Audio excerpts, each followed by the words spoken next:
ॐ पूर्णमद पूर्णमिदं पूर्णात् पूर्णमुदच्यते पूर्णस्य पूर्णमादाय पूर्णमेवावशिष्यते। श्री जगदम्बिकायै नमः। आज हम परम कल्याणमयी देवी माँ जगदम्बा की कृपा से षष्ठ स्कंद के 25वें अध्याय का पठन और श्रवण शुरू करने जा रहे हैं, जिसमें पांडु और विदुर के जन्म की कथा, पांडवों का जन्म, पांडु की मृत्यु, द्रौपदी स्वयंवर, राजसूय यज्ञ, कपट दूत तथा वनवास और व्यास जी के मोह का वर्णन है। ओम चंडिका देवी को नमस्कार है। व्यास जी बोले, मेरी वह बात सुनकर वासव राजकुमारी सत्यवती चकित हो गई और पुत्र के लिए अत्यंत व्यग्र होकर मुझसे कहने लगी, हे पुत्र, काशीराज की श्रेष्ठ पुत्री वधु अंबालिका विचित्र वीर्य की भार्या है, जो विधवा तथा पति शोक से संतप्त है। वह सभी शुभ लक्षणों से संपन्न और रूप तथा यौवन से युक्त है। तुम उसके साथ संसर्ग करके प्रिय पुत्र उत्पन्न करो। नेत्रहीन को राजा बनने का अधिकार नहीं हो सकता, इसलिए हे मानद, मेरी बात मानकर तुम उस राजपुत्री से एक मनोहर पुत्र उत्पन्न करो। हे मुने, तब मैं माता जी के ऐसा कहने पर वहीं हस्तिनापुर में ठहर गया, और जब सुंदर केशपाश वाली काशीराज की पुत्री अंबालिका ऋतुमती हुई तो अपनी सास के कहने पर वह एकांत शयन कक्ष में लज्जित होती मेरे पास आई। वहां मुझ जटाधारी, इंद्रिय निग्रही तथा श्रृंगार रस से अनभिज्ञ तपस्वी को देखकर उसके मुख पर पसीना आ गया, शरीर पीला पड़ गया और उसका मन बहुत खिन्न हो गया।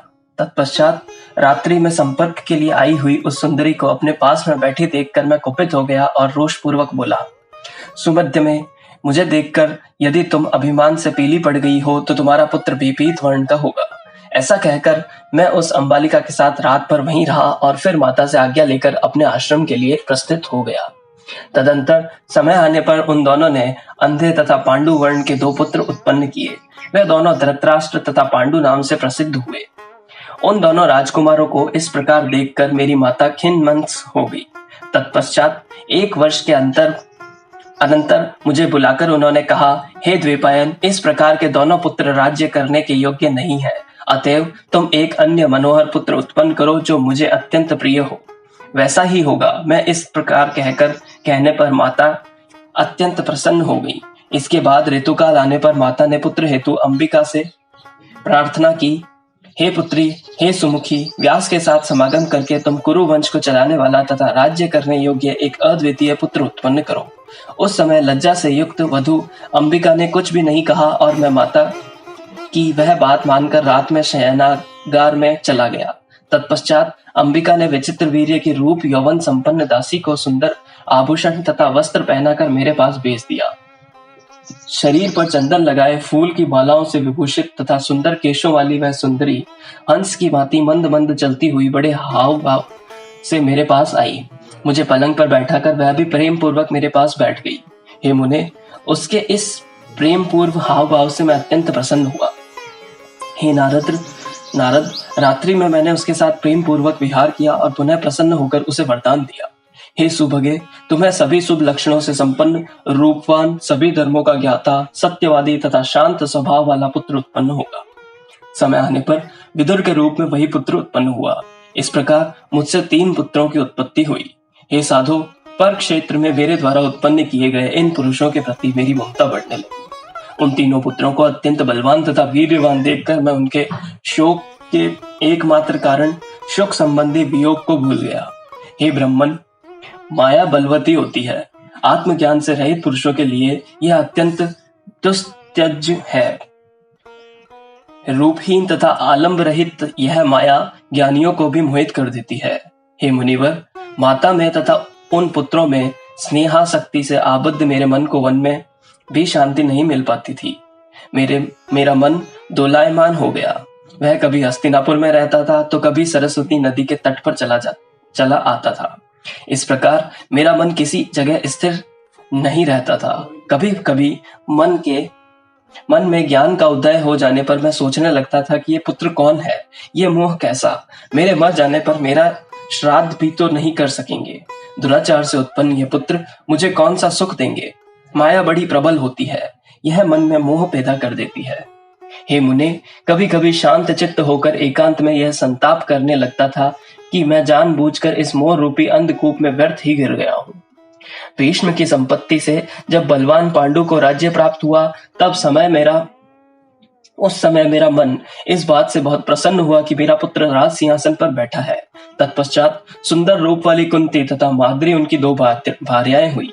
उनमें कुंती महाराज शूरसेन की पुत्री थी तथा दूसरी रानी माद्री मद्र देश के राजा की कन्या थी।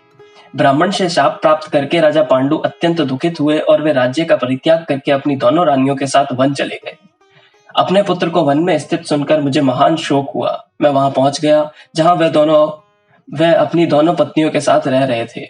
वन में उन पांडु को सांत्वना देकर मैं पुनः हस्तिनापुर आ गया और वहां धृतराष्ट्र के साथ बातचीत करके सरस्वती नदी के तट पर पुनः चला गया। वन में अपने आश्रम में उन्होंने धर्म, वायु, इंद्र तथा दोनों अश्विनी कुमारों से 5 क्षेत्रज पुत्रों को 5 पांडवों के रूप में उत्पन्न कराया।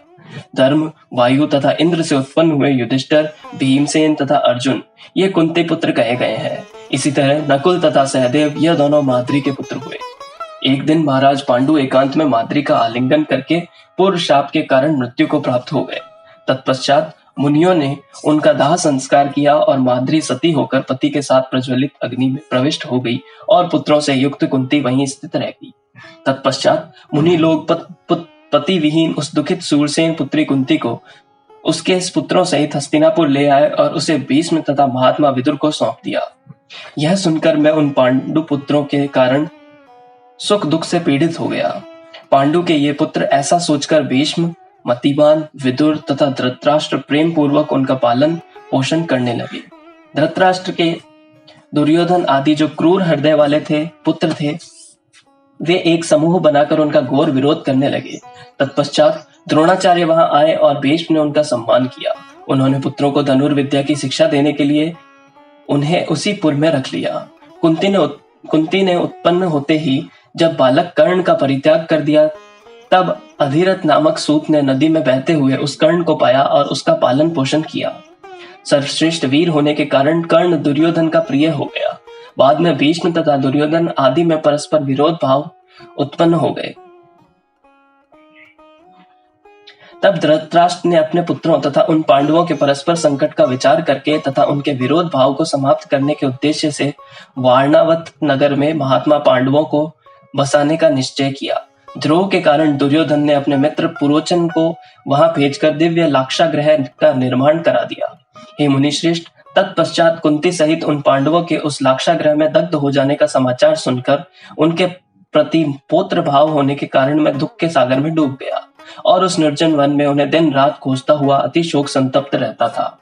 तभी मैंने दुख के कारण अत्यंत दुर्बल उन पांडवों को एक चक्रा नगरी में देखा। उन पांडवों को देखकर मेरे मन में अत्यधिक प्रसन्नता हुई और मैंने उन्हें तुरंत महाराज द्रुपद के नगर में भेज दिया। कृश शरीर वाले वे दुखित पांडव मृग चर्म पहनकर ब्राह्मण का वेश धारण करके वहां गए और द्रौपदी का स्वयंवर सभा में जा पहुंचे। वहां पर अर्जुन ने अपने पराक्रम प्रदर्शन करके द्रुपद पुत्री द्रौपदी को जीत कर ले आए। पुनः माता कुंती के आदेश से 5 भाइयों ने मानिनी द्रौपदी के साथ विवाह किया। उनका विवाह देखकर मैं परम प्रसन्न हुआ। हे मुने, तत्पश्चात वे सभी द्रौपदी सहित हस्तिनापुर चले आए। धृतराष्ट्र ने उन पांडवों के रहने के लिए खांडव प्रस्थ देने का निश्चय किया। हे द्विजश्रेष्ठ नारद, वसुदेव नंदन भगवान कृष्ण ने अर्जुन के साथ अग्निदेव की संतुष्टि की। पांडवों ने तब राजसू यज्ञ किया तब मैं बहुत प्रसन्न हुआ। उन पांडवों का वैभव तथा मय दानव द्वारा निर्मित की गई सभा को देखकर दुर्योधन अत्यंत दुखित हुआ और उसने दुत्त क्रीड़ा की योजना बनाई। शकुनी कपट पूर्ण दुत्त में अति निपुण था तथा धर्मराज युधिष्ठिर पासे के खेल से अनभिज्ञ थे। अतएव दुर्योधन ने दुत्त की क्रीड़ा के माध्यम से पांडवों का संपूर्ण राज्य तथा धन छीन लिया तथा द्रौपदी को भी अपमानित किया। दुर्योधन ने द्रौपदी सहित 5 पांडवों को 12 वर्ष की अवधि तक वन में निवास करने के लिए निर्वासित कर दिया। इससे मुझे बहुत दुख हुआ। हे नारद, इस प्रकार सनातन धर्म को जानते हुए भी मैं सुख तथा दुख से पूर्ण इस संसार में ब्रह्म से ही बंधन में पड़ा हूँ। मैं कौन हूँ, ये किसके पुत्र हैं, ये किसकी माता है और सुख क्या है, जिससे मेरा मन मोहित होकर दिन रात इन्हीं में भ्रमण करता रहता है। मैं क्या करूं, कहाँ जाऊं, किसी प्रकार भी मुझे संतोष नहीं मिलता। दोलायमान मेरा चंचल मन स्थिर नहीं हो पा रहा है। हे मुनिश्रेष्ठ, आप सर्वज्ञ हैं, अतएव मेरे संदेह का निवारण कीजिए। आप कोई ऐसा उपाय कीजिए जिससे मैं संताप रहित होकर सुखी हो जाऊं। इस प्रकार 18,000 श्लोकों वाली श्रीमद् देवी भागवत महापुराण संहिता के अंतर्गत षष्ठ स्कंद का व्यास का स्वकीय मोह वर्णन नामक 25वां अध्याय ओम तत्सत।